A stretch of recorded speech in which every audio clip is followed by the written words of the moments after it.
दोस्तों आज की कहानी है नंदन रानी। आपकी नज़र तो मायके की संपत्ति पर ही टिकी हुई है।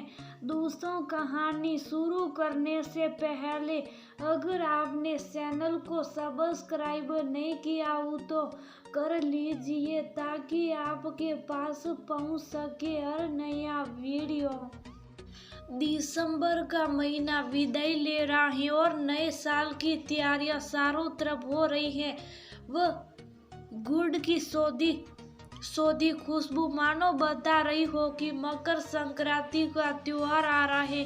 उन्हीं ख्यालों में कमला जी स्वेटर बुन रही थी, तभी उनका बेटा सुजीत बोला, माँ पहले से कह देता हूँ, अगर आपको अनीता बहन को कुछ भेजना है तो उसे पैसे भेज दीजिएगा, क्योंकि मेरे पास ना तो फुर्सत है ना ही फालतू के पैसे की मैं सर्दी की मिठाइयाँ लेकर उसके घर जाऊँ। कमला जी बोली, बेटा ये तो बहुत पुरानी परंपरा है कि माँ बाप के घर से बेटियों के घर सर्दियों में उपहार जाते। पहले तुम्हारे बाबूजी जाकर देते थे और तुम भी तो कई साल जाकर उसे उपहार देकर आए हो। फिर अब ये बात कैसे उठी?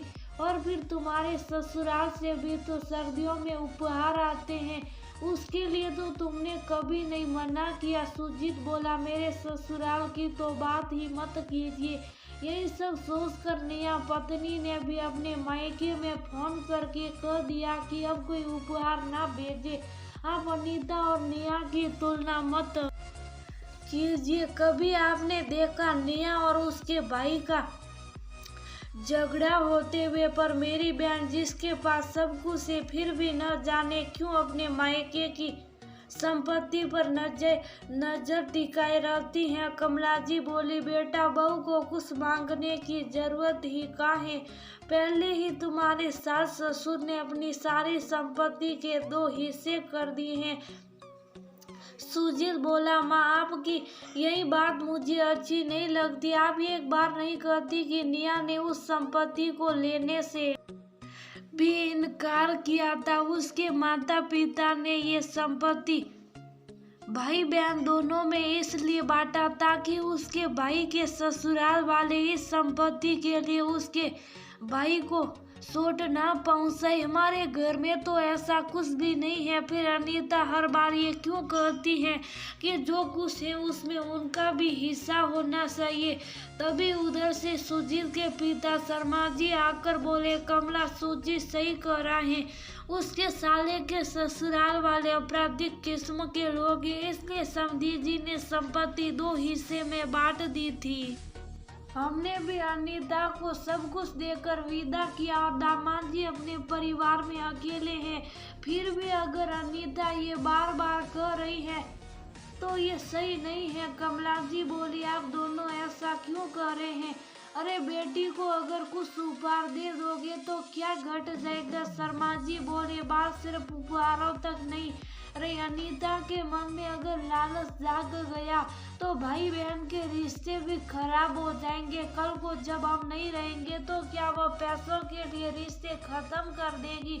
जिस तरह से बहू की गलत बात पर तुम टोकती हो, उसी तरह बेटी की गलत बात पर भी उंगली उठाया करो।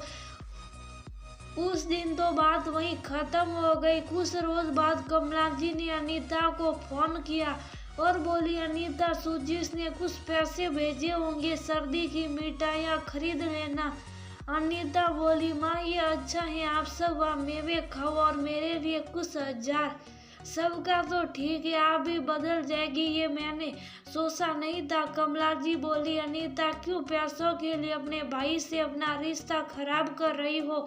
तुम्हें किस चीज की कमी है? ना हो कि हमारे जाने के बाद तुम्हारा मायके से रिश्ता ही खत्म हो जाए।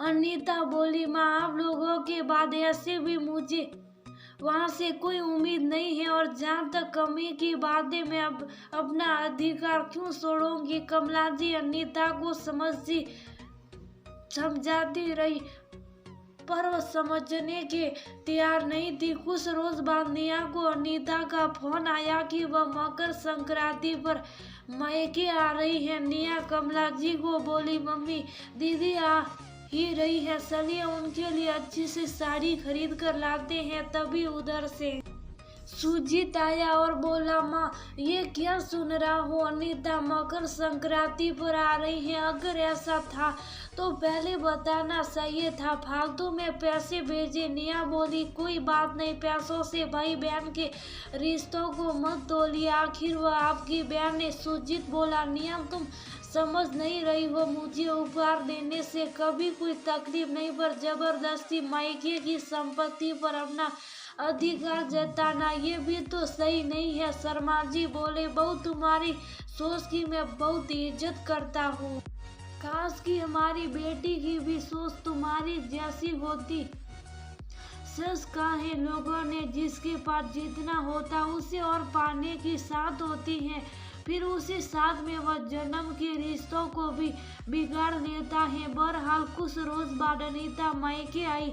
नेहा ने बड़े प्यार से उसका स्वागत किया। आते ही अनीता बोली, रहने दो भाभी, मेरे आने की आप लोगों को कितनी खुशी है ये मैं भी जानती हूँ। नेहा बोली, एक लड़की जब मायके जाती है तो पुरानी यादों को ताजा करती है। आप मन में कड़वाहट मत रखिए, पहले बेटा खाइए और कैसी है ये बताइए। अनीता ने नेहा की बातों को दरकिनार किया और अपनी माँ से बोली, माँ बहू के मायके की संपत्ति लेना आप लोगों को स्वीकार है, पर बेटी को संपत्ति देने में तकलीफ क्यों है?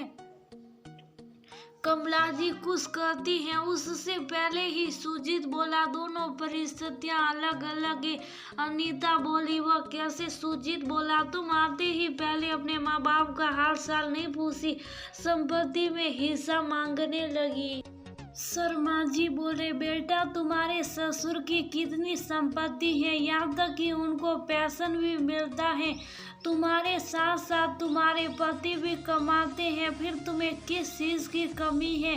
अनीता बोली, बाबूजी लगता है आपने नया कानून पढ़ा नहीं है, माँ बाप की संपत्ति में बेटी का भी अधिकार है। तभी नेहा आई और बोली, नंद रानी आपने तो हद कर दी, पैसों के आगे रिश्तों की मर्यादा भी भूल गई। कानून तो हमने भी पढ़ा है, अगर आप भूल गई हैं तो मैं आपको याद दिलाती हूँ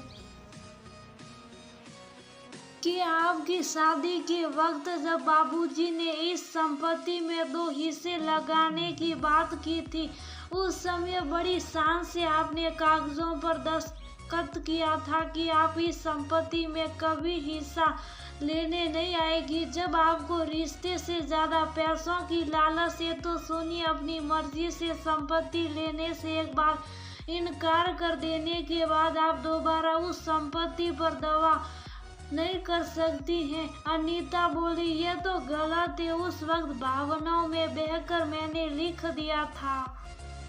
नेहा मुस्कुराकर बोली, जब रिश्तों में प्यार की जगह लालच आ जाता है तो ईश्वर भी कोई ना कोई खेल रचता है। आप सब कुछ जानती हैं कि शहर में जितनी भी जमीन ली गई थी वो बाबूजी ने नहीं बल्कि आपके भाई ने ली थी।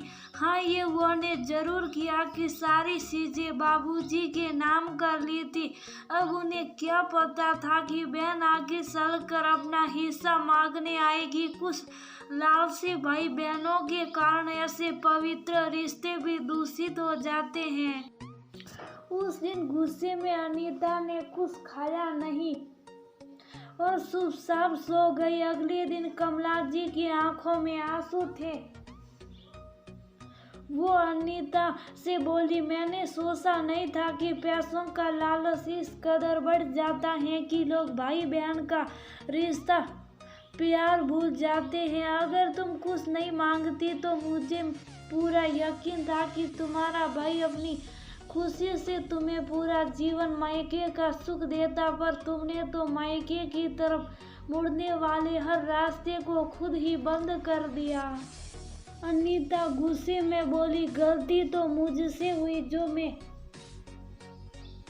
शादी के वक्त मैंने खुद ही लिख कर दे दिया कि मुझे कुछ नहीं चाहिए। सुजीत बोला, तुम ये भूल रही हो कि ये कानून कुछ अच्छे विचारों को मन में रख कर बनाया गया था। अगर बेटियों को ससुराल में दिक्कत हो तो मायके से मदद मिल जाएगी, पर तुमने तो ऐसा किया कि मुझे लगता है जिन बहनों को जरूरत होगी उन्हें भी तुम्हारी तरह समझा जाएगा। माँ बाप ने बेटी को बहुत समझाया। आखिर में कमला जी बोली, जब तक हम जिंदा हैं कम से कम भाई बहन के रिश्ते को इतना भी खराब मत करो कि आखिरी बार हमारा चेहरा देखना नसीब ना हो। मैं नहीं चाहती कि तुम्हारी गिनती उन बेटियों में हो जो पैसों के लिए अपने भाई से रिश्ते खराब कर ले। फिर तो बेटियों से अच्छी बहू ही मानी जाएगी। 2 दिन बाद अनीता गुस्से में ही सही पर खाली हाथ अपने ससुराल लौट गई।